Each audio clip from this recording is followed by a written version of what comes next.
Today is Friday, January 15, 2021, the 92nd birthday of the Reverend Dr. Martin Luther King. You're coming up next on Roland Filtered. The feds say rioters to capture and assassinate lawmakers include Vice President Pence. An explosive story from the Washington Post. The attorney QAnon shaman is on Trump for a pardon. The woman whose daughter outed her on social media for being at the Trump rally, who got punched by a black woman and fired from her job for participating in the riot. And that black woman, she's been fired as a security guard. Republican Oklahoma Senator James Lankford is apologizing to Tulsans for questioning presidential results. And actor Nate Parker is here about his new film, American Skin. It is time to bring the funk on Roland Martin Unfiltered. Let's go.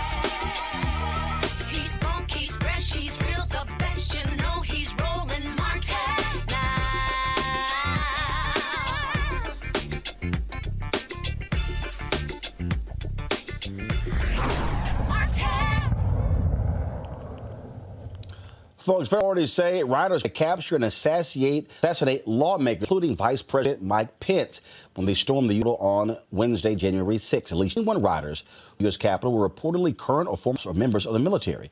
Them were highly trained. Now, prosecutors are saying there's strong evidence that the insurrectionists included cops and military members who stormed the Capitol. And again, talk about how dangerous this is. The FBI has been investigating to see which rioters plotted to kidnap members of Congress, them hostage. They're focusing on the men seen carrying zip tie handcuffs and pepper spray. I want to go to my panel right now on this very issue, talk about a serious issue that we're dealing with and is shedding light on exactly what took place at the U.S. Capitol. Joining us right now is Michael Imhotep. He is the host of the African History Network show. Also, we have Rob Richardson. He's the host of Disruption Now podcast, as well as Kelly Bethel, communication strategist. I will start with you, Rob. Again, more details. Republicans have been desperate to say, oh, this is only a few people. This is only a handful of people. It got out of hand. But according to Capitol Hill police officers, people were having two-way radios. They said this was very well planned. We cannot act as if this was just a few bad apples, Rob. No. These were individuals taking orders from Donald Trump, from Rudy Giuliani, from Donald Trump Jr., from members of Congress. They want to do harm. This is truly a national security issue. Absolutely is. And I'm happy that the FBI now recognizes that, though this has been clear, they've been planning this in plain sight. It's been on, if you look on social media, they had a long trail of what they were going to do. They said what they were going to do, and then they actually did it. And they didn't take the threat seriously. We know why, because if it's white men that are Trump supporters, they can't be a threat to national security. They absolutely can. They are the threat, as you said right now. And I really want to make the point here that these are folks that really planned this out. We know that they tore out panic buttons from Congress members that couldn't use that. So had they been successful, they would have been able to do this. And they were very, very close to being successful in pulling this thing off. And we really have to take a look and make sure that we get our security together. And the security has to remove its bias and clearly go after this. This wasn't a one-off. This is a coordinated terrorist attack. These weren't protesters. These weren't rioters. They are domestic terrorists, and we have to take them seriously, Roland, and we need the FBI to make sure they are doing this. And I will say this, and you know, as a point of law, anybody else that was associated with this, how it normally was, people died. I believe it's at least 5 people that have died right now. There's this little part of the criminal law called murder.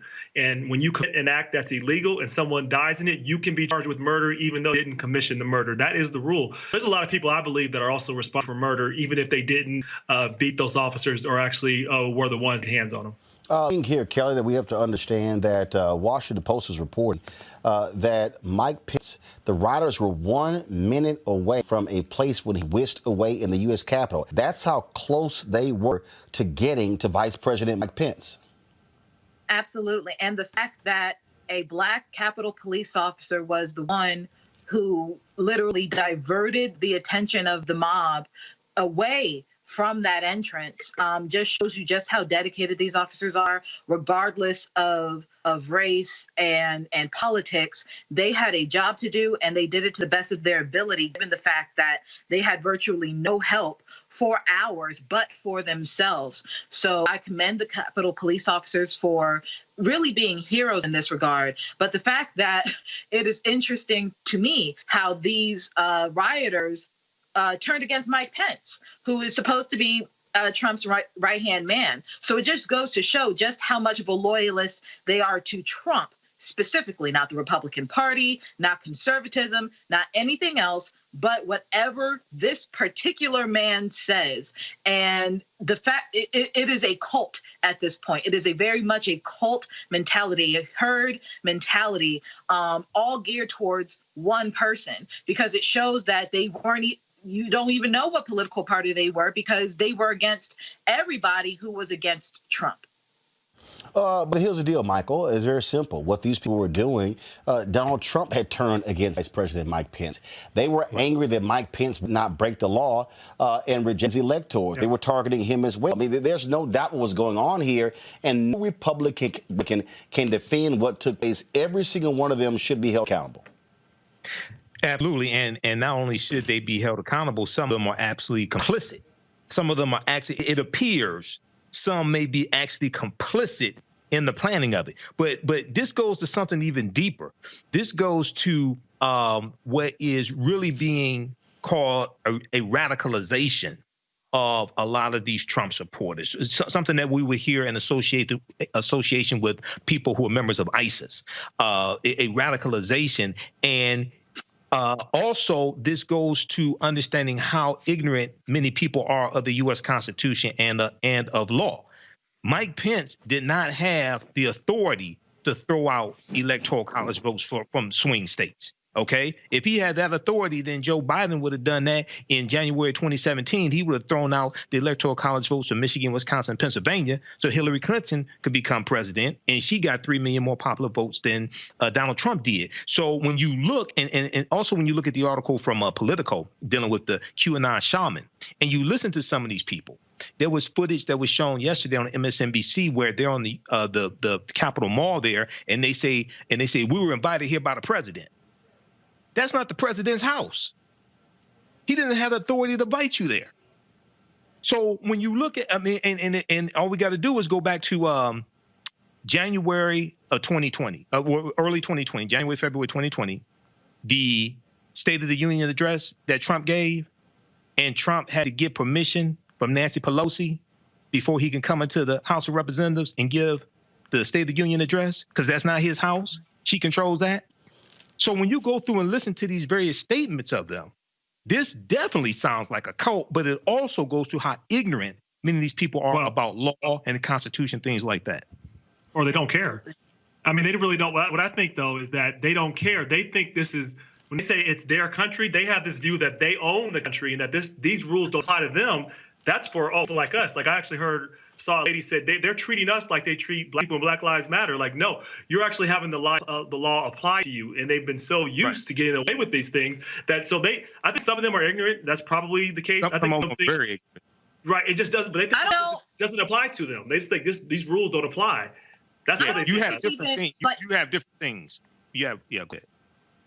No, I'm saying that I think it's a mixture of all of it, but more importantly, I think that they felt like they were truly disenfranchised. They really felt like they were slighted and betrayed by the government. They felt that Trump was supposed to be the president because they have been like Imhotep. Am I saying that correctly? I hope I am. He what he was saying about indoctrination. These people have been indoctrinated. They have been brainwashed into thinking over the course of 4 years that Donald Trump is supposed to be the leader of this nation, not just for the 2016 election and the 4 years thereafter, for as long as he wants to be the president. It is that indoctrination. It is that brainwashing, that cult mentality that these people are using and following and truly believing that prompted them to have that insurrection last Wednesday. There's no question about that, and they believe lies that's been told to them. They've been radicalized, but the only thing I would differ slightly in is that Trump is definitely the leader of it. He's definitely perfected the method, but he just got ahead of the train. He got ahead of the train. This right-wing propaganda has been going on for a while, and what he did is he took advantage of a climate at the right time. He weaponized it. He weaponized it. What he did is he made it mainstream. He invited them into the White House. That's it. Here's the people got to remember: Donald Trump hired a bunch of white supremacists. Yeah. Yep. Gorga, Stephen Miller. Yep. Bannon, Jeff Sessions as his attorney general, his first attorney general. This is who was around him. And see, this is why we had to be very careful. This is why back in 2016, leading up to the election, I was trying to explain to people that the presidency this is not just about one person. There were 4,000 positions he had to fill in his administration. You got to look at the people around him, people who are crafting policies, economic policies.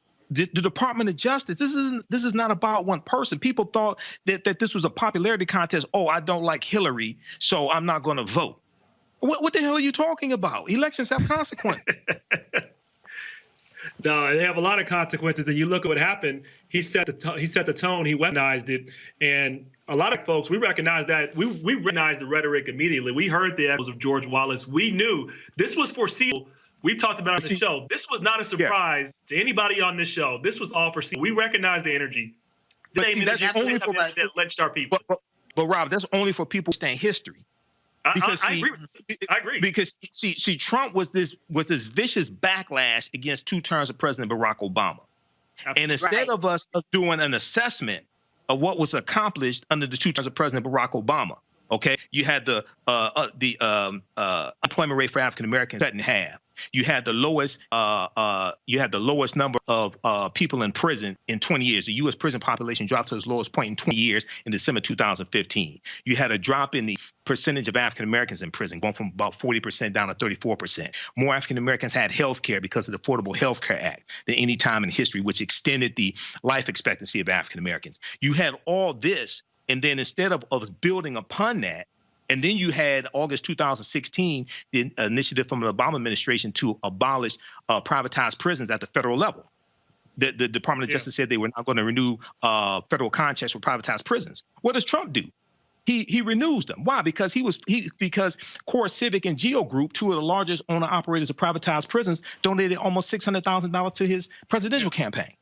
I mean, I agree with everything you're saying. I mean, but the issue is, though, I think it's a little deeper than that. There were some real issues that people had reasons to be frustrated with.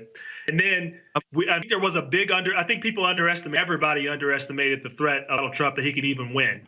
And when that happened and he won, it took him off guard and they pushed hard. So thankfully we didn't fall for it this time. But this was predictable. And we've said it. And I would argue that it's. Well, I would argue that it's a layer even deeper than that, Rob. I don't think it's just about us underestimating the power of Trump. I think we underestimated the power of white supremacy and the fact that these people had felt the threat of it slipping away. They felt their power slipping away by said power being distributed evenly across all races. Because let's keep it a buck. Obama's policies very rarely, if ever, targeted specifically Black Americans. Exactly. There has been nothing, I wanted to say. On his policy and his legacy, nothing is specifically regarding us. It's him, though. And he frankly he wasn't really able to. Right. He wasn't really able to at the time. So I'm not necessarily like blaming him for that, but the fact that anybody other than white people benefited from a presidency and a president's policies and a president's rhetoric, that was a threat, a direct threat to white supremacy. Folks, today, hold on a second. Today, Congressman, Speaker Nancy Pelosi announced that retired Lieutenant General Russell Honor will be leading the investigation to what took place on Capitol Hill during the incident. Here's what she had to say. I have asked retired Lieutenant General Russell Honore to lead an immediate review of security infrastructure, interagency processes, and command and control. The general is a respected leader with experience dealing with crises. As a former Vice Director of Operations, J3, with Joint Chiefs of Staff, his focus was military support to civilian authorities. military support to civilian authorities, and he has experience with the National Capital Region's security. House leadership has worked with General Honore, seen up close and personal his excellent leadership at the time of Katrina. Particularly Mr. Clyburn was the head of our Katrina task force. So he and I and others know full well how fortunate we are that the general has accepted as willing to do this. Members are moving forward with strong oversight from committees, of course, to have after-action review. There is strong interest in the Congress in a 9/11 type commission, an outside commission, to conduct that after-action review. In the meantime, I'm very grateful to General Honore for taking on this responsibility. I dare say, Michael, that a important selection of General Honore. I think it is perfect as somebody knows sense to get down to the bottom of what till January 6th. I think it is also, and I think he'll get down to the bottom of it as well. And I think we're going to find the swamp and a basket of deplorables at the bottom also. So I was pleased to hear that today. Absolutely, it's an important pick. It's an important pick, Kelly. And again, Honore, no nonsense. Video here is when he was on this show 5 days ago, letting folks have it. In fact, just go pull the audio up. And that is starting to happen. They're starting to fire him. But that was implicit. There's people inside chain of command of that Capitol Police that allowed this to happen. I went into the Capitol room as 3-star general, 3 stars on each shoulder in full uniform, and them ass hats took a lighter from me. You understand? They selectively applied the law, and they allowed their buddies in yesterday, and they destroyed a good portion of our house. And people need to go to jail. It need to be a DOJ investigation, none of this bullshit investigation. And we hold people accountable. We need to catch all their phones, who they were with, their rooms they went to in that Capitol. I used to go in, and I never know how you'd find your way in some of these rooms. So they had help inside force, and you can assume about 30% of that force support the guy in the White House. That's just the demographics. And our system failed yesterday. I dare say, Kelly, if you're a Capitol Hill police officer, a member of Congress, you do not want to see him walking through the door. Unless he's saying, thank you for your service. No, you do not. I remember Honore specifically from Hurricane Katrina and the coverage of Hurricane Katrina, because, you know, it's in history books now, but for those of us who were there, that was an entire mess. It was just very unorganized, very disorganized, very chaotic, very heartbreaking. And to have Honore on the scene, taking the lead, figuring out what happened, how to make sure that it doesn't happen again, putting policies in place so that we can move forward from that tragedy. You know, we need that right now. And it's obvious that it's not going to come from the Trump administration. For the Biden administration to get to it is frankly a little too late because they have COVID-19 to worry about. We need something right now, starting this investigation. And I feel like Honore will definitely be the perfect person for the job. Rob. Yeah, I mean, I'm excited to see somebody that's going to hold these folks accountable. We have to have somebody that's ready, because this is going to be a hard test. And I think he made an important point. He talked about the demographics of some of the police, but the demographics of the police in general. There was an article, I can't remember if it was from Times or wherever, but it talked about a lot of Black officers across the country have been upset about the radicalization of members within their force that are white that have become radicalized in terms of hate instead of where they're going. And we know why in this current climate, but there hasn't been anybody addressing that. And that's going to have to get really, really rude. Really, the climate of the criminal justice, specifically climate of policing, which we know has general problems, but I think has gotten pretty drastically worse in the last few years due to the climate and due to the former leader in our country in a few days. Folks, Republicans are doing lots of backtracking left and right. One of them is the senator from Oklahoma, James Lang. He was one of the Jim caucus who stood on the floor of the Capitol. He's talking about how, votes being used and how it was unfair. Well, let's just say folks in Tulsa are not particularly happy with Senator Langford. He has had an apology to them, saying that for not recognizing involvement in questioning presidential election results in them. Those have called for his removal or resignation from the 1921 Race Centennial Committee. Now, let us to, quote, my friends in North Tulsa. Langford wrote this. My action of asking for more information caused a fire suspicion among many of my friends, particularly in black communities around the state. Completely blindsided. Found a blind spot. What I did not realize was all of the attention about states like Georgia and Michigan was seen as out on the validity coming out of predominantly black communities like Atlanta, Philadelphia, and Detroit. Decades of fighting for voting rights, friends in Oklahoma saw this as an attack on their right to vote, vote to matter, even a belief that their votes made an election legitimate. I could assure you to give a voice to Oklahoma. Questions was never all to diminish the Black American. As the United States representing almost 4 million Oklahomans committed to hearing from all Oklahomans, answering questions, our challenges to strive towards a more perfect union. And I should have recognized how and what I did could be interpreted by many of you. I regret my blindness, that perception. For that, I am sorry. Blind spot, huh? Really? Blind spot? Okay, we knew exactly what was going on. Now is the state senator from Oklahoma, Kevin. Senator Matthews, how you doing? I'm doing well, Brother Roland. You accept this apology from Senator Langford? Well, it's not my role to accept this apology or not. It was my role to tell him not to do it in the first place.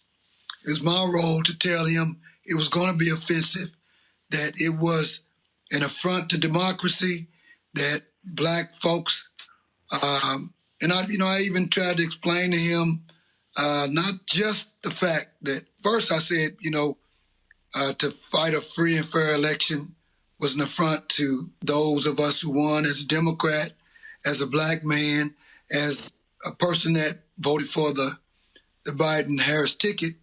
I also explained to him how it was an affront to black folks that we had a first black woman become vice president. And as the goalposts continue to move, now we're going to ask for credentials over and over and over. And that seemed racist. I told him that in advance of this. And then after the incident, of course, he didn't follow through with his initial plan. But that was my role as a black man, as a senator, as a person that had a great relationship with this guy. And so, Roland, the last time I was on your show, I was a guest of his in Washington, D.C. at the National African American Museum of History and Culture around this issue, around what we were trying to do then. And so now it's my role to let him hear everything that our members on our commission feel about it, how they feel about it. Let him hear what our steering committee and our members have had to say. And then we'll see what happens moving forward. The irony or the situation I'm in is that this state didn't newly find out that this was the reddest state in the United States. This is the only state in the United States that not one county voted for our first black president, Obama. Not one county did this ticket win. But here's the deal with me. Langford stands up there. How do you not know the man's targeting black people? And then Oklahomans have questions. No! The man lied to these fools, and they went along with the damn lie. Senator Langford went along with the lie. That is very obvious. I agree. The question that we have before us now, which is interesting, because immediately after our conversation, I put up my statement about the affront, how I felt and all of that.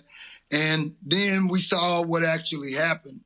The big deal, Roland, is when I started this commission, I was the only black man in the state Senate. Now there's two of us, and one is not coming because of COVID. And so I'm back to being the only black man coming to the Senate, but George Young is a great member of our Senate as well. The issue that I have is when I started this work to be able to get funding from the state and to be able to raise now near $30 million, not me personally, but our capital campaign team, for this effort. I had to choose the only people I had to choose is all of the elected officials that we have. And so the commission was formed to address the fact that we needed to have this issue, the story told in a transparent way. Quite frankly, the only way that it happened here was not because everybody wanted to honor the massacre. It was because of financial reasons that tourism is the third largest revenue driver. So with that, the issue is on this commission, this is the problem that we have. If we have the purity test of all of the Trumpers and the people that support that off, then it's just all the Republicans that we have on the commission. And it leaves just us. And so I represent the people, and the people are upset, and they're the ones asking him. And so if this commission asks him to leave, then he's going to have to leave. If he resigns, then he resigns.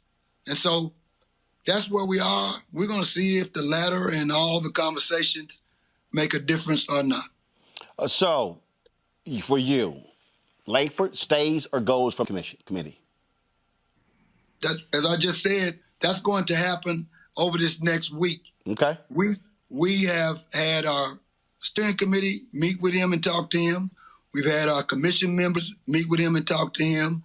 They've gotten this letter, and we'll be meeting, I think, on the 23rd, and a decision will be made. All right, then. Senator Matthews, we appreciate it. Thanks a lot. All right. Thank you. All right. This to me is the reckoning that these white folks need to understand. White folks like Langford need to understand the reckoning. And when you stand out there and you defend the white supremacy of the Republican Party, there's going to be pushback. Black folks in this moment should let people understand we are not going to be quiet. And if you want to do this here, and guess what? We're still constituents. We're going to bring rain on your ass when you do it. And we absolutely should, because as I said earlier, we recognize this rhetoric. We recognized George Wallace when we saw him, and we knew what this could lead to. We knew what this would lead to for us and America. And so these people got so lost in Donald Trump and following him and thinking that they were going to stay in power. They're willing to follow whatever he said. And now they're figuring out, how can we get those supporters? This is what this game is now. How can these supporters, that's the first part of the game. The second part of the game is how do they figure out, how do they prevent us from voting at those levels? And we're seeing that play out in Georgia. They're talking about, well, let's just get rid of absentee ballot voting. So that's the new thing now. I want to just, because so many black people voted, let's just get rid of absentee, no fault balloting for everybody. That way we never go through this again. So we have to push back hard, because they're not going to, look, power concedes nothing without demand. As Frederick Douglass says, never has, never will. We got to keep pushing. And we are not going back to accepting Donald Trump. We're not going back to George Wallace. We're going to fight. This is our country, too, despite what people believe. We are a part of this country. We're not going back. We're not going anywhere. I keep the pressure on them, Kelly. Every single person, every single one of these Republicans, they should be met by folks wherever they go. And I don't care. If you're black in Missouri, y'all should be whooping Josh Hawley's ass, showing up at his office, putting pressure on him, because let him know you don't just represent white folks in Missouri. You represent everybody. That includes East Louis, that includes St. Louis, that includes all the communities, Kansas City as well. And so They need to feel the wrath of black people for them supporting these white domestic terrorists. I mean, that's a given. That is an absolute given. Oh, it's not a given for some people. Not given for some people. It is not, but, what can you say, right? But for those who have common sense, this is a given.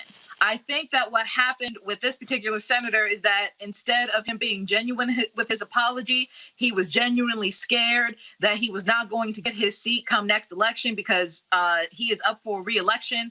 I believe this coming election cycle, he's up for election, and having this kind of tarnish on his record, it puts his entire career from a Senate standpoint, it puts it in jeopardy. So I saw this more as a crisis management letter as opposed to a genuine letter to Black people.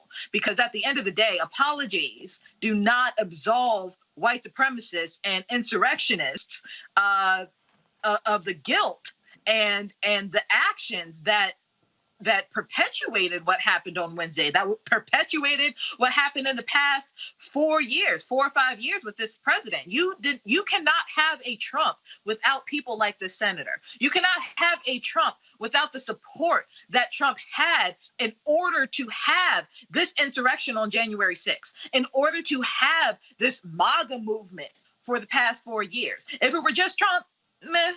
You know what I'm saying? Like, he would have had some influence, but you need a foundation in order to stand that high. And he was part of that foundation. So this was definitely more of a crisis management issue than anything else. But more importantly, it'll be 100 years since the riots. And I believe it was around Memorial Day weekend of 1921. It'll be 100 years in May. And the fact that this man is on the committee to plan such a celebration, to plan such an initiative in that state, in that city, and then to have this on his record, the cognitive dissonance is right there. I say that a lot on your show, but it really, really is. And people like that don't need to be in office. People like that don't need to have authority because it creates chaos, such as what we saw last week. Michael. You know, I read the entire letter. I read the article actually yesterday from the Tulsa World.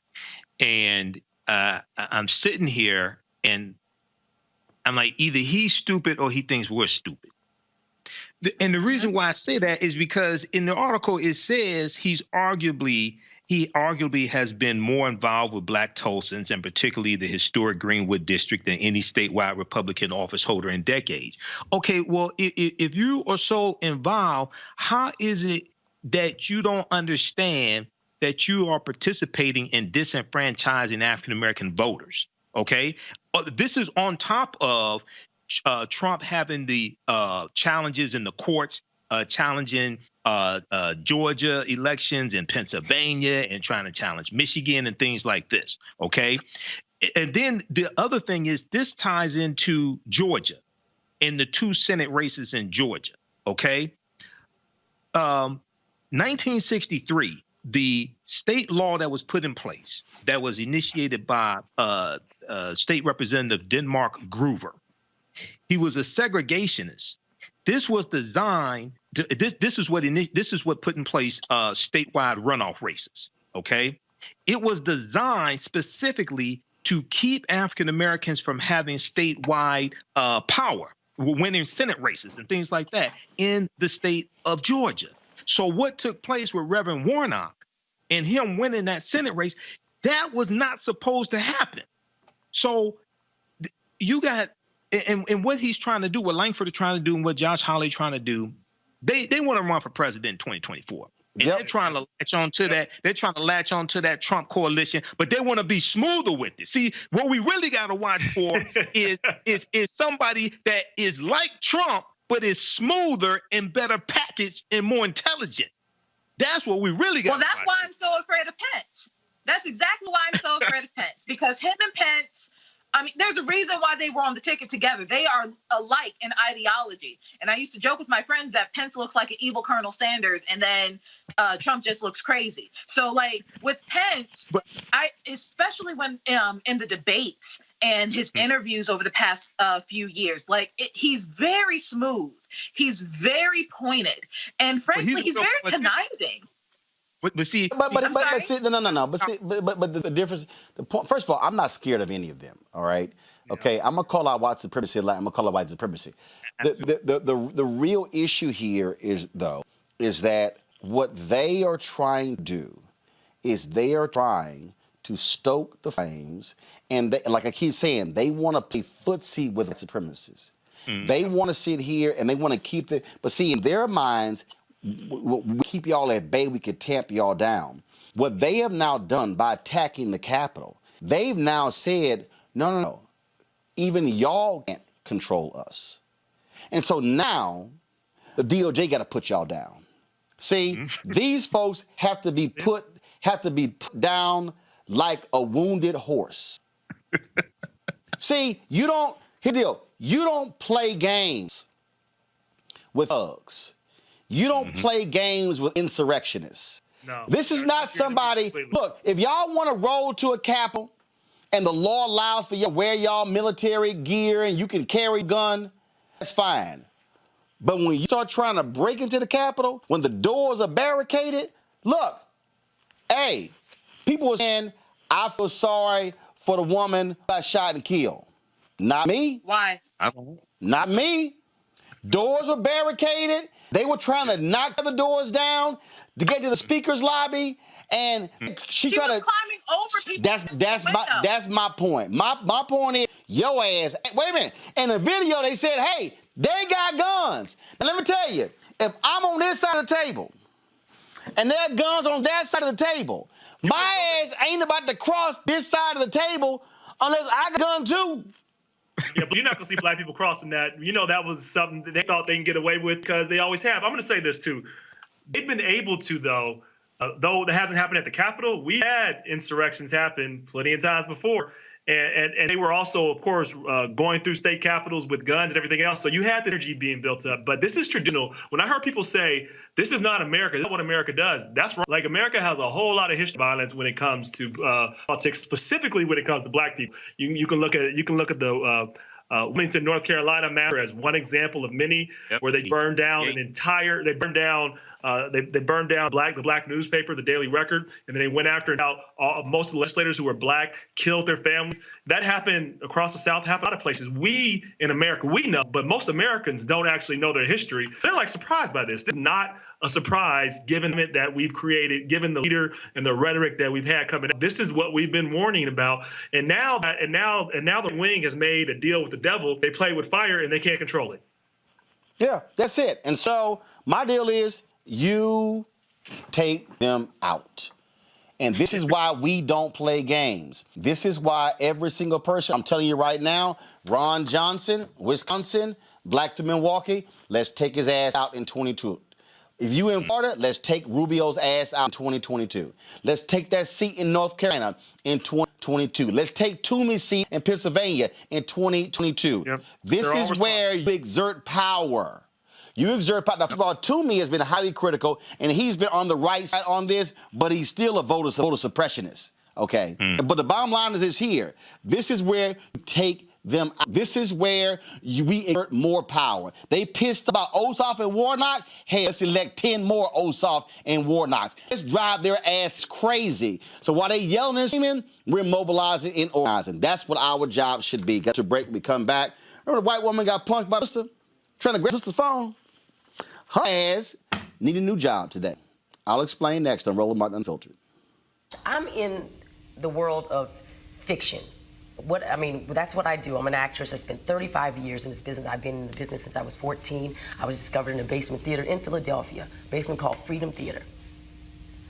And that's what I do. I play for a living. And I look and see that we're in a world that, it's bizarre, where you can't tell the fake from the real. These people are not faking it. That's what they're going to, they're willing to put their whole lives, their families' lives, everything they've accomplished around looking pathetic and weak around a table because this man showed up and told them that, that he was the one and everybody should follow him. He didn't even have a good argument. He's not Martin Luther King. He has no words, he has nothing. He's just rich and white and male. And so people want to see that power on display and then tell us that we're not, that we're crazy. They can't do it anymore. That's the good news. Rick Scott here. I have just now taken over as chairman of the National Republican Senatorial Committee. I now have to figure out how to raise roughly $1 gazillion in order to retake the U.S. Senate and stop the march of socialism and the destruction of the American dream. There are two Hang them up! We can take that place. And then do what? Heads on pike! I'll fight next to you! I'll keep going! Get in there! Armo! Get the in there! Let's get them! Every single in there is a traitor.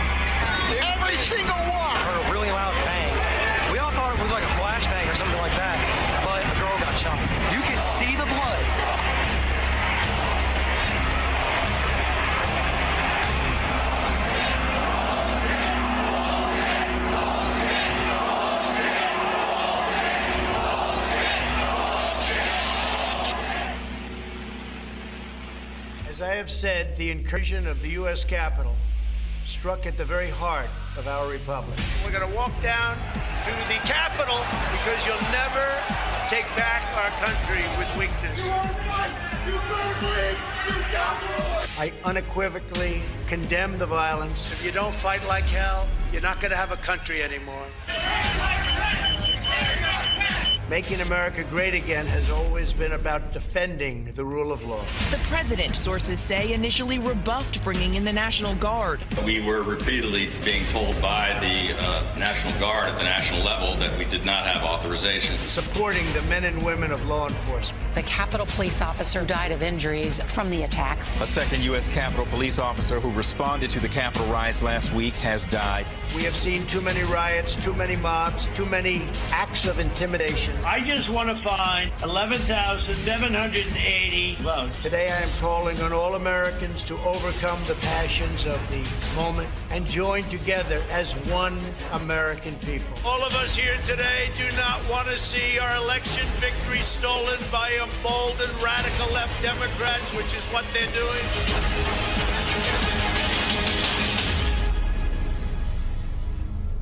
Be the first African American to become the Secretary of Defense, if confirmed, is an enormous honor and a privilege. But you know, it's not the first time that I've been the first. Back when I was a lieutenant colonel, I was selected to be the operations officer for the 82nd Airborne Division. An African American had never held that position before, and later on I would become the first African American to command an infantry division in combat. And subsequent to that, I was the first African American to command an Army Corps in combat. The first African American to be the Vice Chief of the Army, the first African American to be the CENTCOM commander. It's hard to believe, but it's true. There is kind of a sad commentary here, and that is, it shouldn't have taken this long for us to get here. There should have been someone that needed me. And I am enormously grateful for the service and the sacrifices of those that went before me. The Tuskegee Airmen, the Montford Point Marines, the folks who served in World War I and World War II, who performed with distinction. And it's on their shoulders that I stand here today. My goal is to not be the last. Hopefully we can set those conditions in place that ensure that I'm not the last Corps commander to command in combat or the last CENT commander, and certainly not the last African American Secretary of Defense.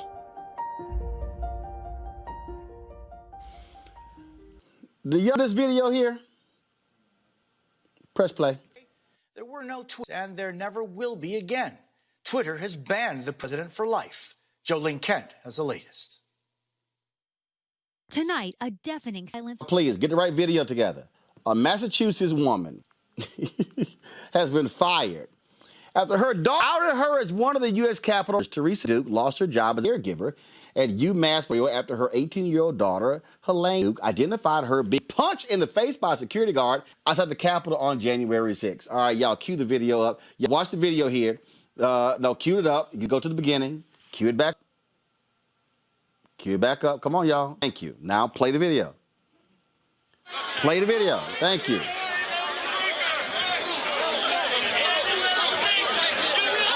Smith, the uniformed security guard, punched Duke in the face after Duke tried to take her cell phone.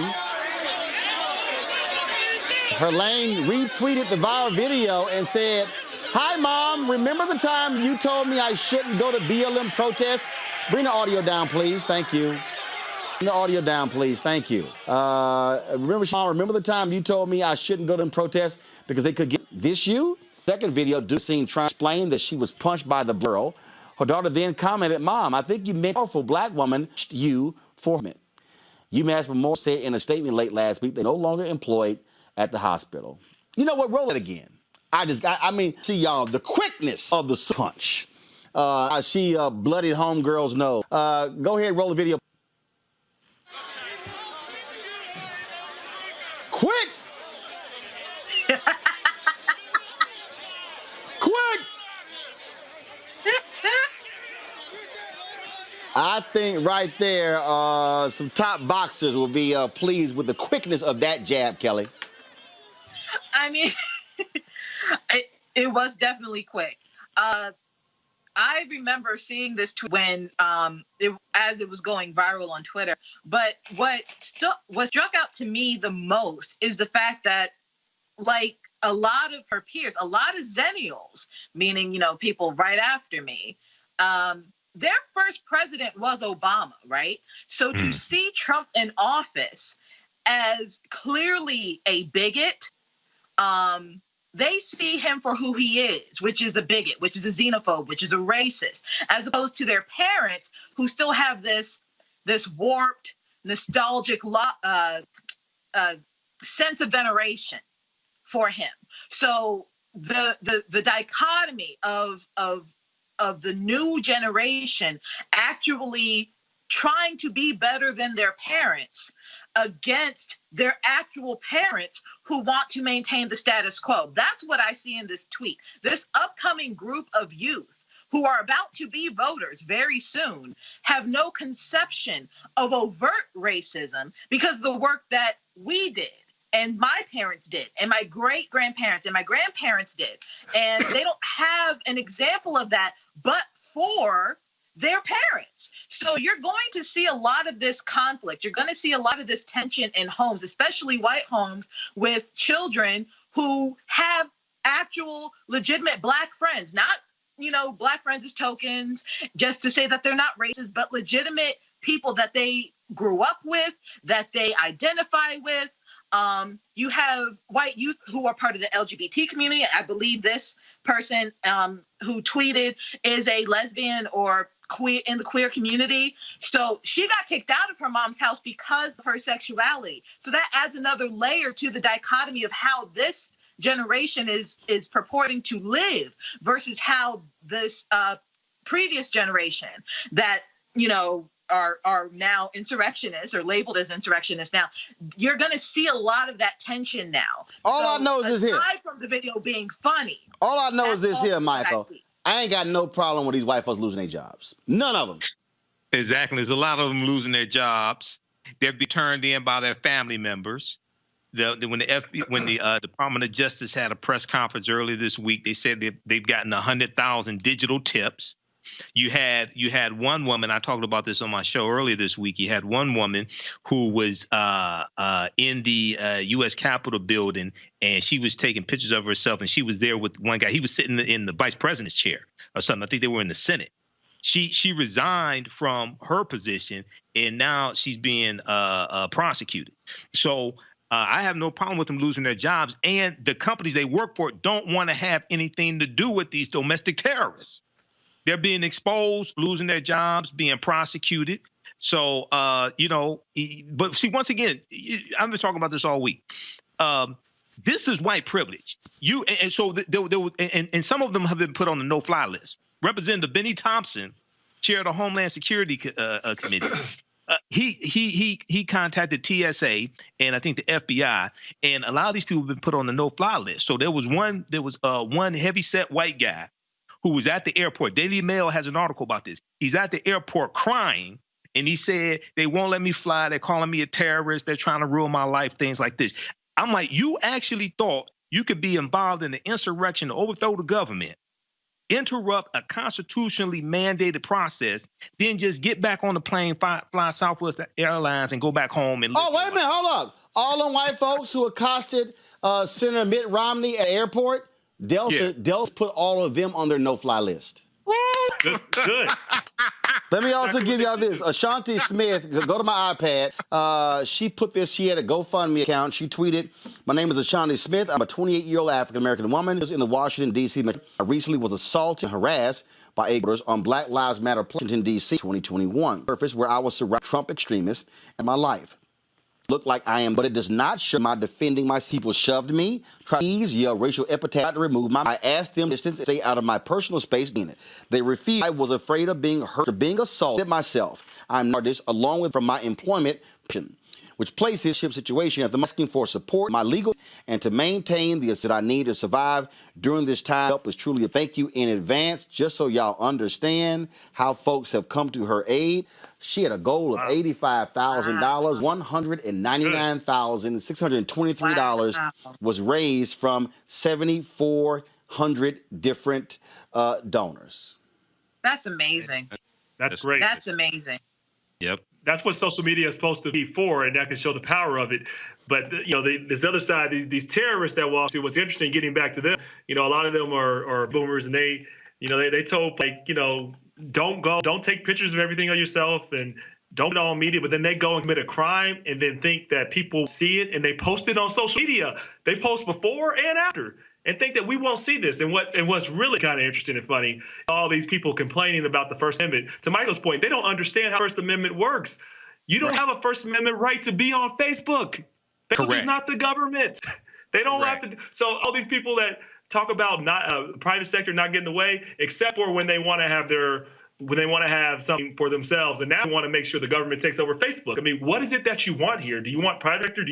No, you just want to have the country make the rules up for you, by you, and it applies to everybody else but not you. No, that's not how a constitution works. Most people don't understand the Constitution. They say they love America, but it's about something else. Clearly, as others have said, this is about white supremacy. This is about your identity tied to white supremacy and seeing yourself in a order above black people. No, we're in this country together. We're going to keep fighting. We are not going back, period. Let me show you this video here. Remember the white woman out of Texas who put out that she bred a private jet out of D.C.? The real estate woman? Yeah, her ass got arrested too. Here's her defending herself. Listen to this. Take me as a target, but I do not feel that I did anything wrong. In fact, I felt that I did something noble, and I'm proud of being there. I have no shame to be there. I feel very persecuted, and I feel very misjudged. I don't want them to take me as a target, but I do not feel that I did anything wrong. In fact, I felt... Come back. Come on. Y'all, guess what? Snowflakes. I'm feeling judged. I'm feeling persecuted. No, you're not feeling. Well, you are. No, you're not feeling persecuted. Your ass is being. No. She's not feeling persecuted. She's being prosecuted. Prosecuted. That's the word. That's what I was saying. She's being prosecuted. Yeah, because she and everybody like her. Like I saw on Fox News, they were saying, well, these people are confused, and everybody's saying, they don't understand why people lost. And then you could see another clip where they talked about liberals and black people and other folks like, why are they so mad at the president? He won. And then they're saying at the same tone, if you see them talking about the folks that stormed the Capitol, well, these are good Americans. These are good people. So again, we lie to ourselves about how we ourselves in this country. And all of this is because we want to deal with race. And we talked about it on this show, but what I think needs to happen, and I know, Roland, you said this, there needs to be a Truth and Reconciliation Commission about the truth about race in this country. And we need to make sure everybody has it. And we teach history in terms of how it actually happened, and people can learn. So like Germany, like South Africa, we can begin to move past this instead of trying to deny white supremacy in terms of its roots in the country. These folks are just truly go ahead, y'all. Yeah, America needs a massive history lesson. I said this before. Americans are woefully ignorant of history. And when you research the Daughters of the Confederacy and how they funded curriculums in the South, textbooks, things like this, that pushed this whole lost cause lie and this revisionist history about the Civil War. So we're dealing with the aftermath of this, and also people not understanding American government, civics being taken out of school, people being ignorant of the U.S. Constitution. There was a study I saw. There was an article from 2014, and there was a study that came out at the time, and it talked about how almost 2/3 of Americans could not name the 3 branches of government. Okay, oh my God.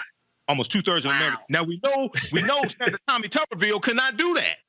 God, don't. How did you graduate? No, hold up. No, forget. Dude, Tommy Tuberville don't even know what the hell the Voting Rights Act is. I fired him, by the way. That. So I know that. Let me say, at Proud Point, I was chair of the board of the University of Cincinnati, and my year last year, I fired him. I'm so happy he was replaced by a coach. That's why we're number 5 in the nation. He was an idiot. I'm very glad. One of the best decisions I made in firing him. So, all right, I had to say that. Tommy Tuberville absolutely is, without a doubt, of the dumb, just so y'all understand how dumb this dumbass is. I mean, if you from Alabama and you voted for this fool, you stupid. I mean, you stupid. I don't know how y'all picked this dumbass over Doug Jones. Hold on, wait, hold up, Kelly. I am going to play this video probably once a week, as long as he's in the United States Senate. That means for the next 6 years. This man is stupid. The Voting Rights Act was born out of the black belt in Alabama. Y'all listen to Tommy Tuberville when he had to explain what the Voting Rights Act is. This is not a daily show. This is not a late night show. This is literally Tommy Tuberville in his own words discussing the Voting Rights Act. The thing about the Voting Rights Act is it's, you know, there's a lot of different things to look at it as, you know, help. You know, what direction do we need to go with it? I think it's important that everything we do, we keep an eye on it, run by our government, and it's run to the point that it's got structure to it. It's like, I mean, it's got to have, for some reason, we look at things changed to think we're going to make it better. Better do a lot of work on it before we make it. What the? I got nothing. I don't know. I'm saying, and he's a senator. See, this is what I'm trying to explain to people.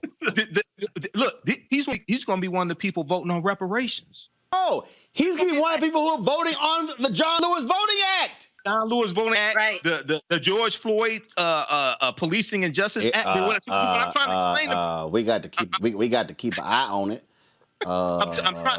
We gotta see if the chicken crossed the road and look to the left or to the right. We gotta see if the wool gets put over the head, because we gotta make sure that the cap pulled back far enough. What the hell, y'all? This is one of the 100 United States senators. The point I'm trying to make, Roland, is that a lot of our people say we want reparations.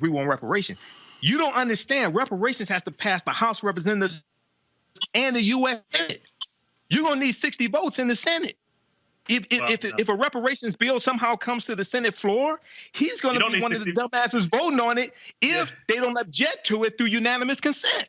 Yeah, you don't need 60. What they need to do is get rid of the filibuster by majority vote. That's what they do. That's the first thing they need to do. But you know, you may not even have 51 because you got Joe Manchin from West Virginia. You may, but see what it don't even hold up. It don't even matter if it's reparations, y'all. It don't even matter if it's that. Bottom line is what you're dealing with on the Republican side. You are dealing with some idiots. One of the people who was one of the leaders of the insurrection was Mo Brooks of Alabama. Okay, Paul Gosar of Arizona. Bibbs of Arizona. These are dumb people. Hell, I swear the second most U.S. senator is Marsha Blackburn of Tennessee. Yep. We need to go get the dumbass Louis Gohmert in the House. And then hold up, I got to deal with dumbass Matt Gaetz in Florida. I mean, so on the Republican side, it's a lot of dumbass people. Yeah. But even still, Kelly, go ahead. Brings me. Go ahead. Even still, with all of the stupidity that is a part of the Republican Party as of late, tying this back into the original point of the woman who thinks that she did nothing wrong, ignorance does not absolve you of your actions. Nope. Using Trump as a scapegoat does not absolve you of facing the consequences of your actions. I just love how these grown people, oh my God, they didn't know what they were doing. They were just walking aimlessly. It's like, I don't know, I'm grown. I mean, what? The door is open. Oh, I didn't see them forcibly removing barricades. No, I thought when the guy with the flag was like slamming the cop on his head, he was just trying to get his attention. I mean, that's literally what these people are saying. That's my point. But that's exactly my point. Willful ignorance does not absolve you of the consequences of beating a police officer upside the head with a flagpole. Stupidity does not absolve you of the consequences of assaulting a federal officer. Stupidity does not absolve you from doing the right thing when you're on the Senate floor. So if for people who voted for these people and actually recognize the stupidity, now you are no longer absolved if they do something against your interests because they're stupid. So that's why it all ties together in terms of people just need to be smart about who they vote for. People need to be smart about what they do. People just need to be smart. No, but no, Kelly, no. They are not trying to be smart. They are voting for these people for a reason. Rob, the reason they're voting for Jim Jordan in Ohio, the reason they're voting for Mo Brooks in Alabama, the reason they're voting for Louis Gohmert in Texas and Matt Gaetz in Florida, they're voting for these people because they are speaking their language. That's why Steve King kept getting reelected in Iowa. He was a flat-out white supremacist, and the white folk in Iowa only rejected him when he went a little too far with his racism. They were like, we're good. We're 90 yards of racism, but you kind of went to the 95th yard, so we got to let you go. Now, had you just gone from 0 to 90 yards with your bigotry, we were good. Because I remember all the stories. Well, he's been an effective congressman. And again, that's the point. That's why all these people, they're mad and pissed off at Don Lemon because Don Lemon said the 74 million out there, you're voting along with the Klan. No, it's unfair. It's unfair to say the Trump people, you shouldn't call all the people racist. Hillary called them deplorables. This is very simple. If y'all can't see the racism and you want to deny the racism and you keep voting for the racist guy, guess what? You're going along with the racist. That's what you're doing. Yeah. Steve Bannon was hired by Trump. You're voting for the racist. Stephen Miller, racist. The guy who was a speechwriter, racist. I mean, we could go on and on and on. You are voting for the racist. Whether I'm not racist, that's not me. Yes, you are voting along with it. Yeah, I mean, you're totally fine with it. I mean, and they use language to spark them emotionally. This is what they do. And then they paint out anybody that is not with them as evil and never really explain why. And people go along with the propaganda, believing some of it is racism, and they figure out ways to get to the deepest part of the human mind. And they trigger people, and they go along with that, and people follow, and they fall them off the cliff. But here's what they need to understand: people that attack the Capitol, Donald Trump don't have your back. He don't like you. He don't even respect you. He doesn't. This is all. He's doing nothing but trying to keep his power. And the reason why you see he came out with that, basically just dimming those people because he was trying to protect himself. Donald would run over his own mother, his father, his kids to save himself. This is who he is. But people got so lost in that language, they got so lost in racism and white supremacy that they are hurting themselves, which is what racism and white supremacy does. This is bad for America. But the point, Michael first, that I'm trying to get people to understand. If any of y'all watched that documentary, The Race, on Showtime, they laid out Ronald Reagan was using racially explicit language in talking to white people. Ronald Reagan knew exactly what he was doing.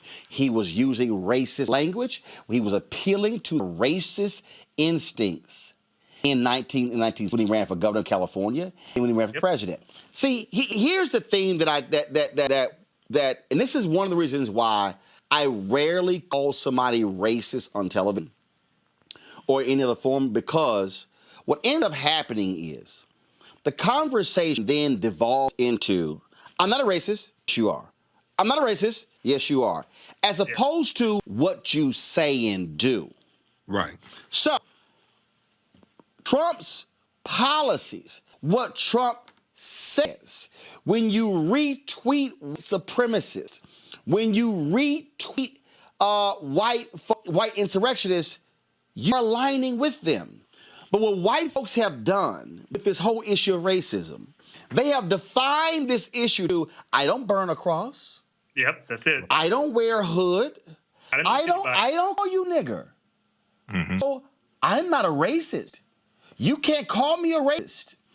But when you do stuff like those people blacks, we see wear their fathers, when it's how many babies do you have, when they use the racial language. That's what the issue here is.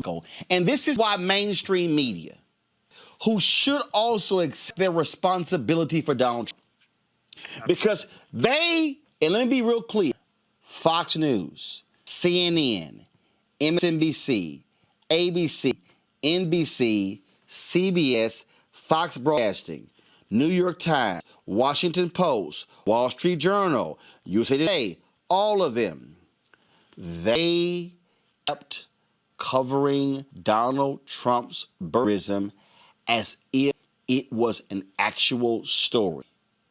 It was, but it's Donald Trump. It doesn't matter. You covered racist who was a racial attack on the first black president of the United States, and y'all covered it up. And then you kept letting go on The Apprentice.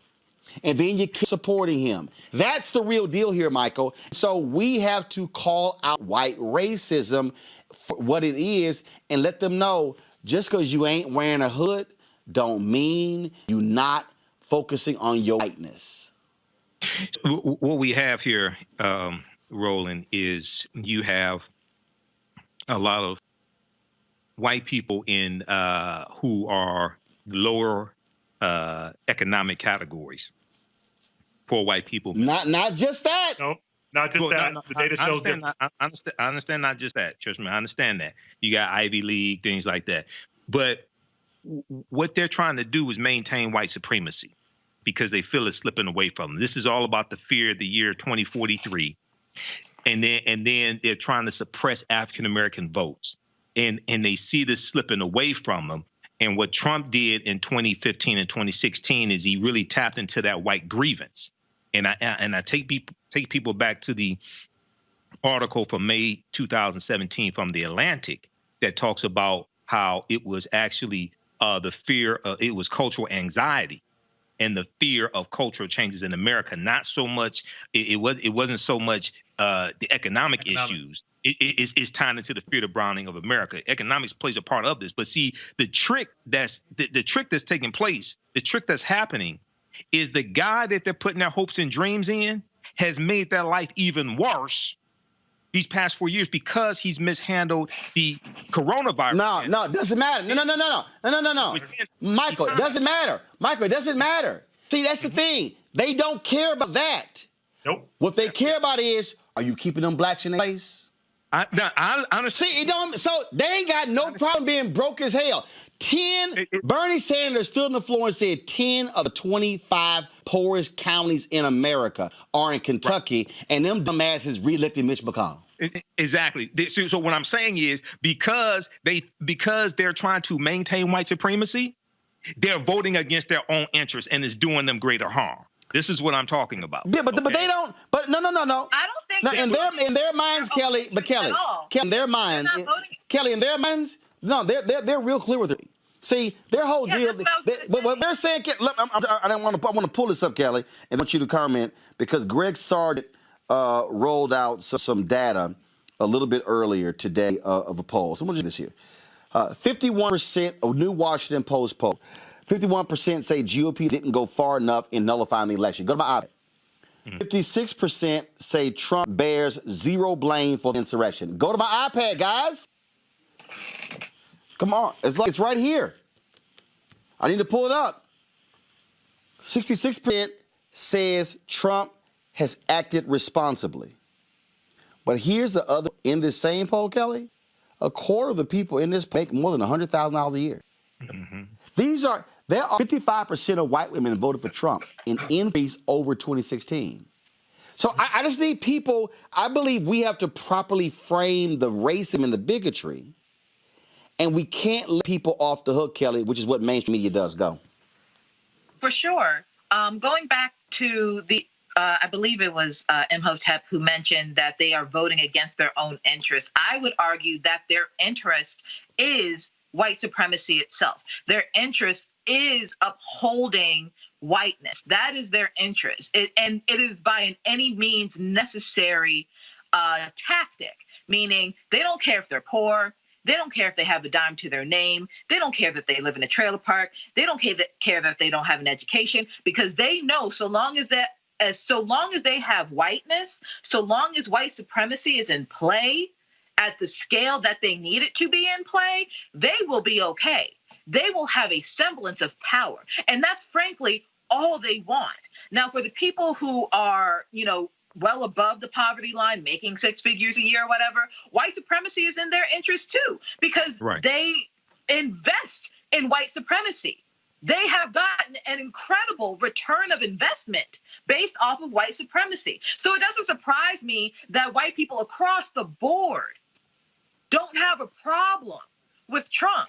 If anything, I think that they now understand why their forefathers wore hoods. They now understand why their forefathers did the most insidious things in the dark of night, because they could get away with it, because other people were sleeping. But now they're trying to do it in the day. Now they're trying to be bold with it, but the times are changing. Slowly but surely, they are changing. White supremacy will not be here forever. This world is browning. The world is browning. So they are going to fight tooth and nail to keep their power. They're going to lose, but they're going to fight for it. But again, though, the responsibility here, though, lies in not normalizing their whiteness. And what we have to remember, Rob, and this is what I think a lot of black people keep forgetting, because you got black folks who watch TV and you thinking, well, Van Jones and Don and Abby Phillips, they on CNN, and Joy Reid got a show, and Tiffany Cross and Jonathan Capehart, they got a show. Y'all ain't asking who's in the executive suites. You're not asking how narratives are determined. You're not there. See, here's the deal. Let me just be real clear, Rob. You don't get an award from me for now calling Trump a liar. Zero. you don't get a gold star from Roland for now. Too late. For now. Right. Saying white supremacy. See, you don't get a blue ribbon from Roland on January 15, 2021 for you talking about who they're sitting here, they're targeting white voters. No. That's where your ass should have been in 2015. That's where you should have been in 2016 and 2017 and 2018 and 2019 and 2020. See, so now all of a sudden, if people look at so-and-so, Jake Tapper has courage. Look at so-and-so, this anchor, look what Chris Cuomo is saying now. No, where were y'all in 2015 and 2016? Yeah, I mean, they let it go, and by doing so, they legitimize they legitimize the craziness, and they made a deal. They made a deal with the devil because Trump. This is what Trump is. He is very good at this. He knows how to entertain. He knows how to get people and draw their attention to them. And so, the news media was willing to trade that off just to get people to pay attention. So they were willing to go with these false stories and talk about it and let it go because it helped their numbers. It helped them make tons of money. And frankly, they probably are sad to see him go, kind of, because they have to figure out what to talk about now when they can't just talk about Trump. But yes, they are absolutely complicit in every single way. And how they define the narratives. I mean, there was this, and Lemon talked about this, there was this obsession with, we have to understand the Trump voter. We have to get to them. What we got to do is make sure we keep people engaged, keep them voting, so we can keep that voter, if that's what they want to do, from actually getting in power, because we know what that's going to do. It's going to destroy the nation. Like, we have to make sure people are more involved, and we do nothing to normalize any of this behavior anymore. Right, and I think our responsibility, and I want us not to let people off the hook. Right. Because see, in this moment of unity, it's wonderful. You lose sight of what's happening in Georgia right now. Yep. Mm-hmm.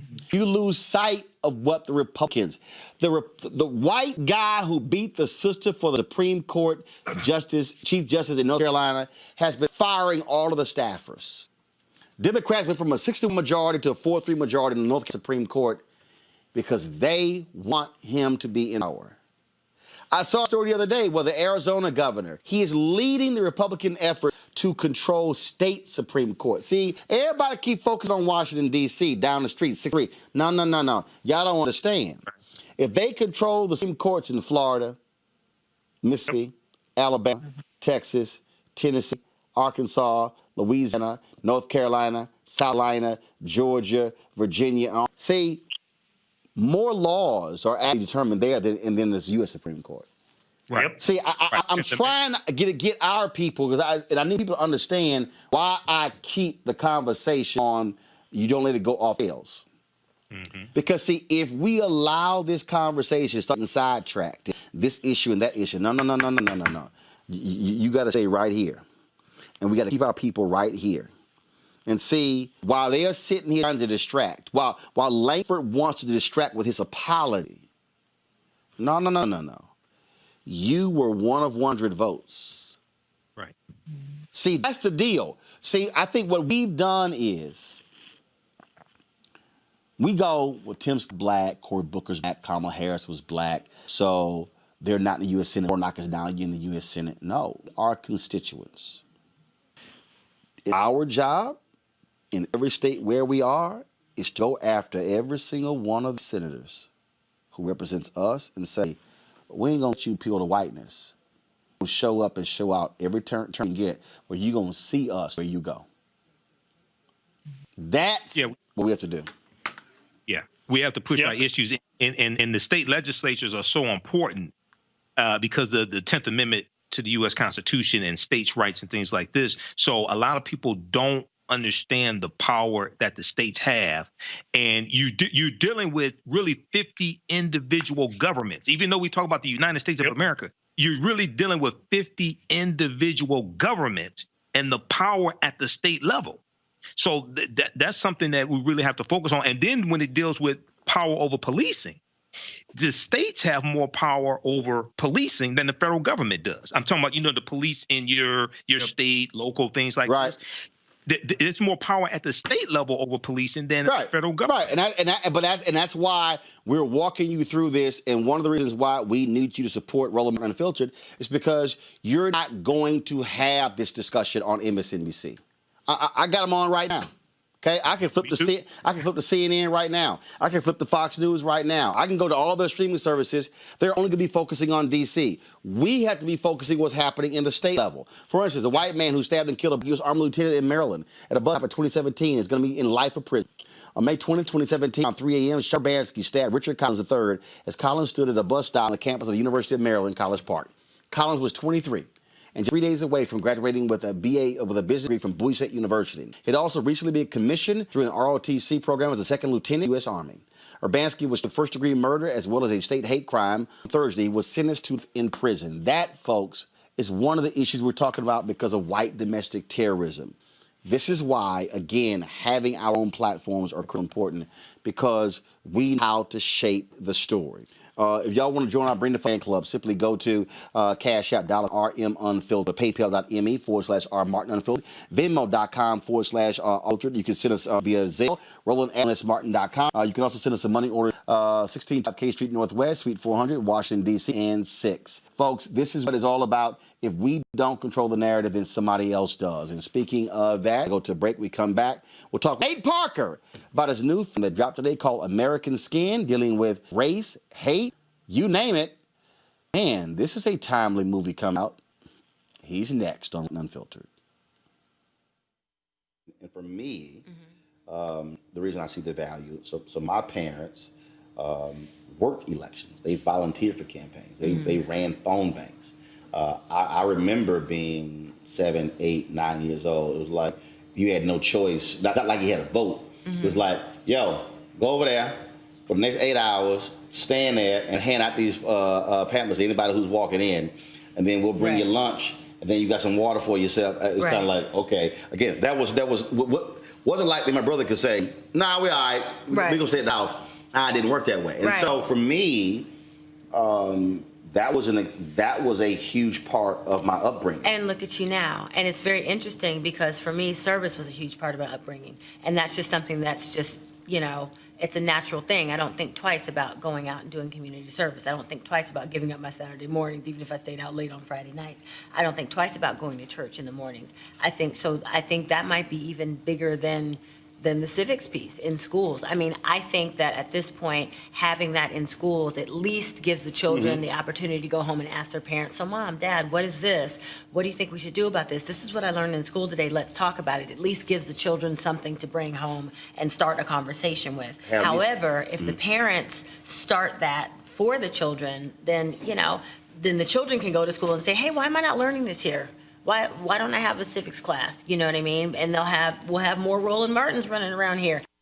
General George Washington's soldiers were freezing cold, fighting for independence against tyranny, domination, and control. It was their moment to stand up and fight for freedom. To many, January 6th is such a moment. The battle for the White House is now a full-fledged struggle for the survival of this constitutional republic. We, the people, are in control of the United States, and we will take our rights back. 74 million Americans are not going to shut up. This is about taking a stand where you can take a stand. We need to fight back. We win because of our ideas. We lose elections because they cheat us. We're going to keep fighting until every illegal vote is thrown out. They rigged the election in front of all of us, and nobody did anything about it. Call your congressman and feel free you can lightly threaten them. If you don't start supporting election integrity, I'm coming after you, Madison Cawthorn's coming after you, everybody's coming after you. Hey, we're not timid folk. We're people who understand when there's a challenge in front of us, we rise to the challenge. We fight, finish, keep. It is time to stand and fight. Folks, you look at what's happening right now in our climate issue of race and policing, and a lot of people are simply fed. Well, Nate Parker's this new movie is called American Skin. It follows up, of course, from the Nation, one of the most unbelievable movies I have ever seen. This movie getting a lot of attention. Check out the trailer.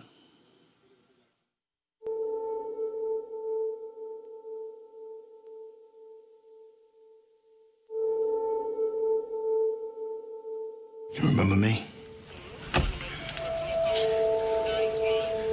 How you doing tonight? Doing well, officer.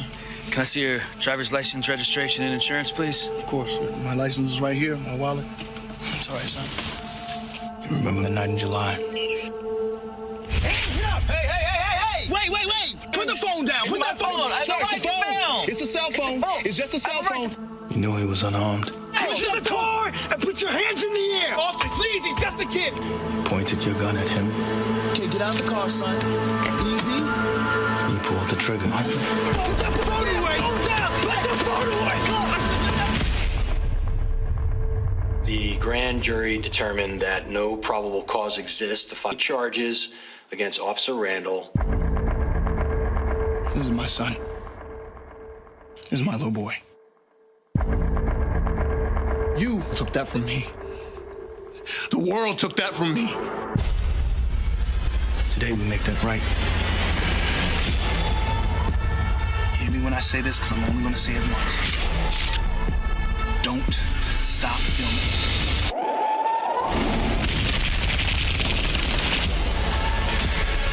You should just give up now. Why are we the only people in this country that are expected to do things without violence? I didn't mean to kill your son. What you did. I did what I was trying to do. I just want justice. That's all I want. This is your jury. The deciders of your fate. Today, you will be tried for the murder of my son.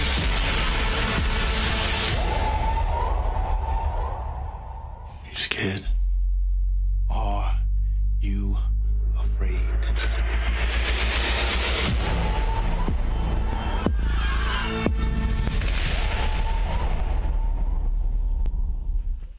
Nate Parker, welcome back to Roland Martin Unfiltered. Good to see you, brother. It is always good to be here with you. Man, you sent me this a year ago to check out. It's now, it's out. It dropped today. It is getting lots of attention. And what was the motive for you to say, I got the story this way? Well, it's interesting for me, my way in. I got custody of my nephew, who was 13 at the time, and brought from the neighborhood that I grew up in Portsmouth, Virginia, and brought him here to California, put him in a very school, and he would ride his bike to school, and then Brown got killed, murdered, and I'm watching the news with my nephew, this beautiful, dark-skinned, 6 foot, 13-and-a-half-year-old, and he turns to me and says, "Oh, Nate, what do I do if when I'm riding my bike, I get pulled over by the police?" And, the immediate reaction was like, well, it's me. You call me, I'll be there wherever you are. And then I said, well, don't pick up your phone. Don't grab for your phone. Just slow down, put feet down very slowly, put your hands up when you can, make eye contact so we can see your face, see you're not a threat, so he can see your humanity. I'm talking to him about how to conduct himself, and he's looking at me with his eyes bulging. And I realized very quickly that I'm traumatizing him, that me and all of my attempts to push us forward and be involved with activism, I don't have an appropriate or sufficient answer for my nephew, who's now at a great school, to protect his life. It was as if I took him out of the frying pan into the fire. And I thought to myself, I said, I got to get an answer for him, and so went to Ferguson, went to, when Aaron Garner got killed, went to New York looking for an answer for my nephew, and realized the dysfunction when it came to addressing these violence in our country, and decided to attack it with my art. And that is when I started the kernel of that idea of how do I force this conversation between these two groups of people. Of course, those who are being murdered and those who are murderers in the system that perpetuates that behavior. And out of that need for answer for him, I wrote this script and then shot the film. The thing that jumps out, that line that you just said in the trailer, all I want is justice. And that's the one thing we constantly hear in this scene where the DA announces no charges. And it's case after case. It is very rare where, first of all, it's rare for an officer to get charged. Even rare for them to be found guilty. Mm-hmm. And becoming more and more rare every day. When people talk about progress, the reality is when you look back, you look at Rodney King and how he was beaten into within an inch of his life. Those officers were charged. There was a trial. That how they handled that trial and all the things that they did to ensure those officers wouldn't face any type of prison time. But then you fast forward, brothers and sisters are dying, and they're literally saying, "Oh, so what?" It's like it's the biggest middle finger to the humanity of Black people's country, because there's no reasoning, dialogue. They show a picture of a cop throwing a barbecue for some Black kids, and they show a picture of a cop hugging a Black kid on Instagram, and all of a sudden we forget. But I guarantee that Michael Brown's father right now, wherever he is, mourning his son. Tamir Rice's mother right now, wherever she is, she's mourning her son, and the list goes on and on and on. The question is, where's the backstop? What point do we do something differently? In this movie, he's taking out justice, vigilante. And we'll have people who will say, man, I wish I could do that. Mm-hmm. And you clearly are not trying to say, do this. But through the art, you're really speaking to just the anger and frustration of nothing being done to actually fix the problem. That's exactly right. That's exactly right. How many mothers and fathers seen these videos of these Black children being decimated in the streets, said to themselves, I hope that doesn't happen to me. And really not really having a response if it did. This film isn't instructing anyone to do anything. And it's not, and it offers, as you saw, more questions than answers, really questions of what are we willing to do to change the narrative. I don't want to be in that situation with my nephew. And this film, in some ways, is just a cautionary tale. It's saying, let's force this conversation now and have it within the context of art, so we don't have to see this happen. With or without this film, if this continues on, we will see much worse, because we love our children desperately. I know I'm willing to die for mine. So this film was for me to create a full stop. We talk about the conversation between law enforcement and the citizens that they terrorize, but we never have the real conversation. We talk about the conversation. And I think that the systemic the way that the infrastructure around law enforcement, how policing is not only enacted, but how the curtain between these peace officers and us, it is so strong that you couldn't just walk up to a cop and say, hey, can we have a conversation about the things that are happening in America? So this character, Lincoln Jefferson, he has no choice but to force that conversation. And we are able to have a private moment in public meeting for the audience to see. Questions from my panel. I'll first start with Michael Motep. Sure. Michael? Okay. Hey, how you doing, Nate? It's good to have you Peace, on. brother. Great to be on. Thank you. Question for you. Did you see similarities between the Nat Turner movie that you did, Birth of a Nation, and the portrayal of Nat Turner and Nat Turner's fight for justice? Did you see similarities between that and the character that you portray in this movie? And by the way, I did get your book, The Birth of a Nation, Nat Turner and the Making of Movement. That's the official tie into the movie as well. It's an excellent book also. Thank you. Well, to be honest, I think that there are similarities not only between The Birth of a Nation in this film, but also Malcolm X and Harriet and the film that was done Tucson. I think any narrative that addresses the question of how will we move forward in a way that protects our bodies, what we should and should not tolerate. These are themes that I believe we need to, as artists, bring to the forefront of consciousness more often than not. If not, we'll find ourselves in these situations all the same. So for me, it's never a question of what can I do to make a film that's like another. For me, it's like, okay, how can I contribute to the conversation? The reality is, like Roland, are doing the work a day in the trenches. I'm just an artist. This is not, the answer. I'm no savior. This film is no savior. I'm just trying to contribute to the conversations that are happening every day on the ground. The conversations being driven by Black Lives Matter, being driven by Color of Change, and the extraordinary organizations doing the work. I just think that we should do, as Nina Simone says, artists, we have to reflect the times. It offers an intersection without us actually having to deal with this actual situation in real life. Mm-hmm.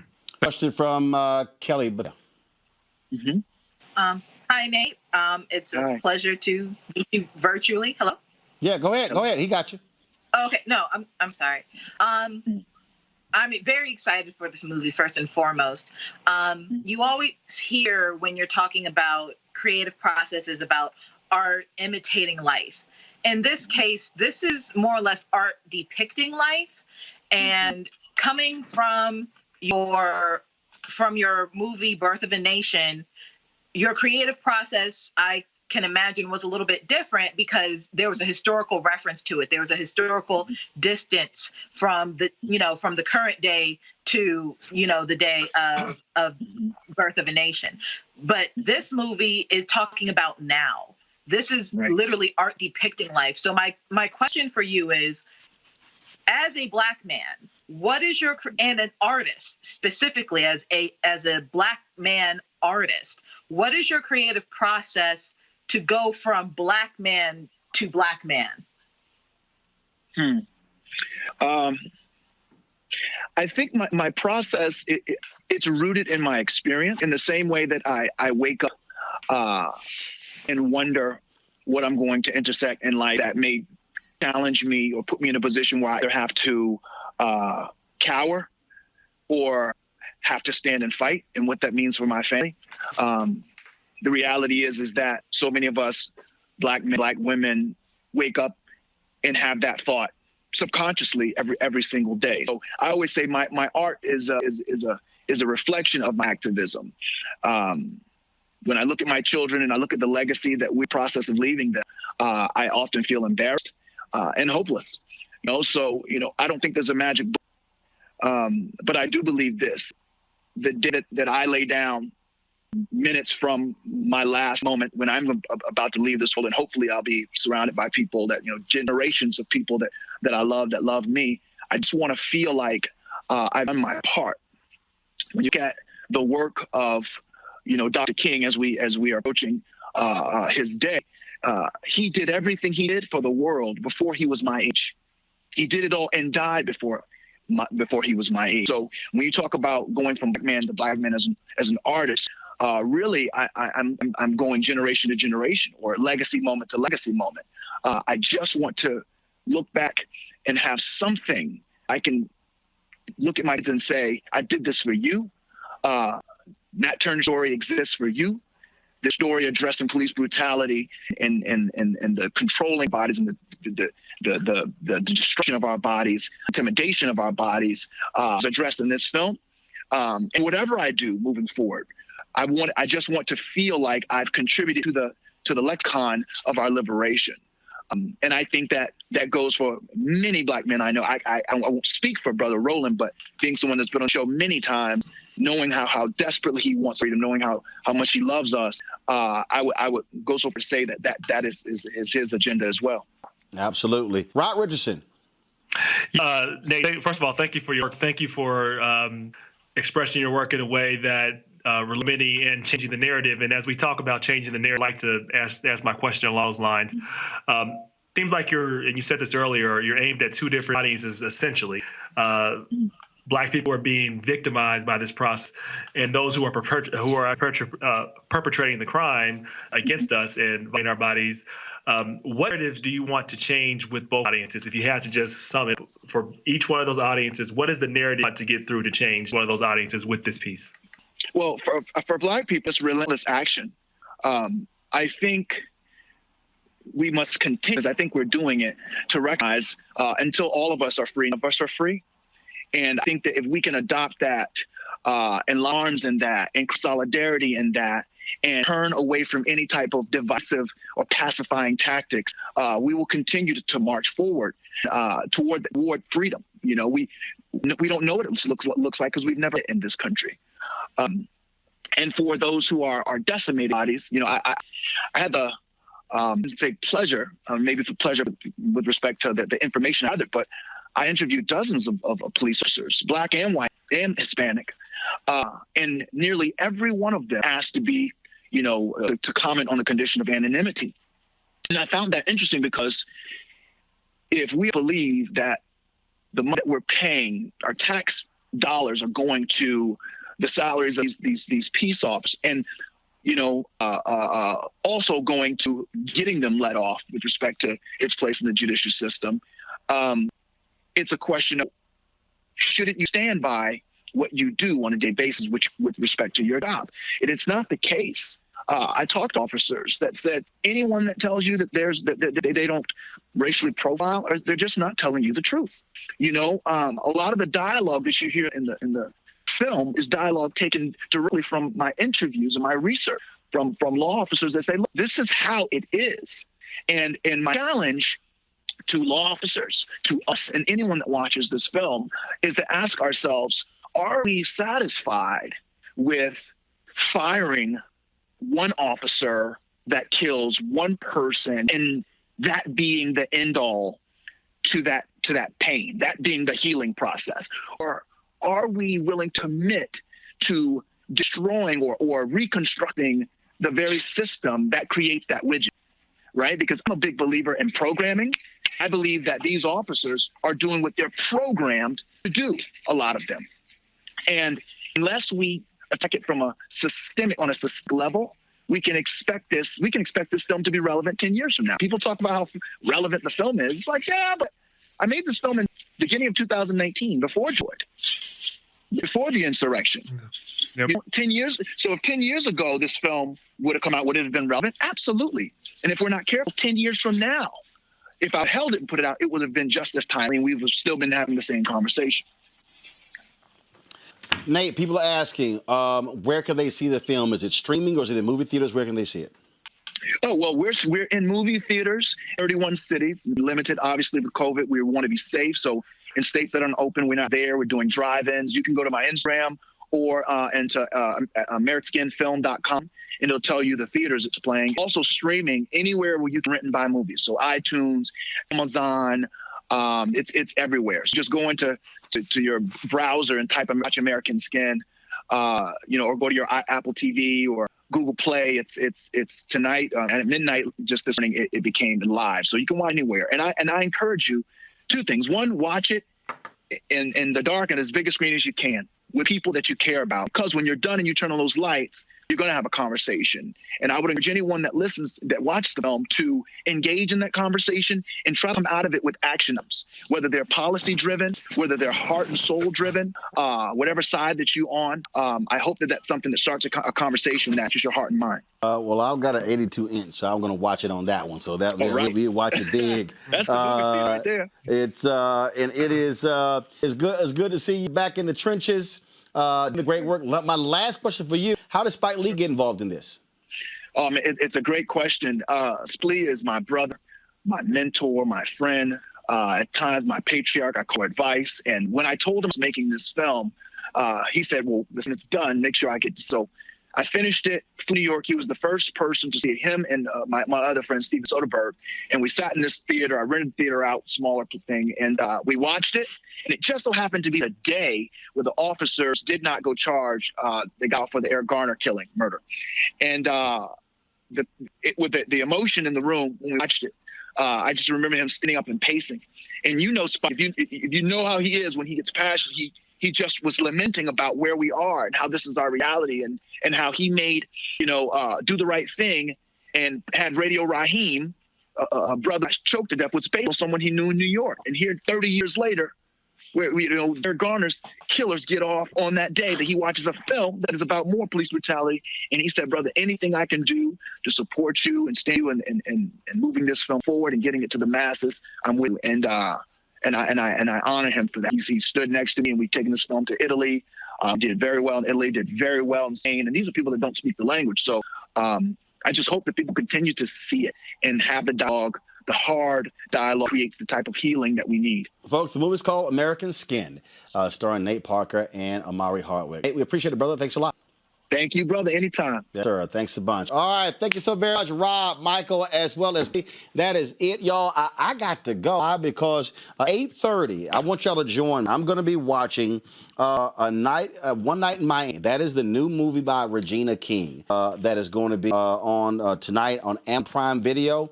I'm going to live streaming it as well. Looking forward to after that. She's going to be on Twitter taking questions. It talks about the night that Muhammad Ali won. Is based upon, it's fictitious, but it actually is real. And where Muhammad Ali, Brown, Sam, and why am I leaving somebody give a name? Muhammad Ali, Jim Brown, Sam, and was one more. There were four of them who were Malcolm X were in that night. That's going to be an amazing thing, and so I'm looking forward to that. So Amazon Video, we're going to be watching all together at 8:30. So I'll be streaming it as well, and so looking forward to it, folks. We thank all of y'all who support what we do, joining our Bring Funk fan club. All the dollars, y'all can go ahead and roll it. All the dollars that you'll support this show, you can support us via Cash App, $RM Unfiltered. Of course, PayPal.me/R Martin Unfiltered. Venmo.com is /RM Unfiltered. Don't show it. Zelle is Roland at RolandSMartin.com. And so what you're seeing right now, the list of all the people who join our Bring the Funk fan club. We appreciate all of you for joining us, folks. I will see you guys on Monday right here on Roland Martin Unfiltered. Y'all have a fantastic weekend.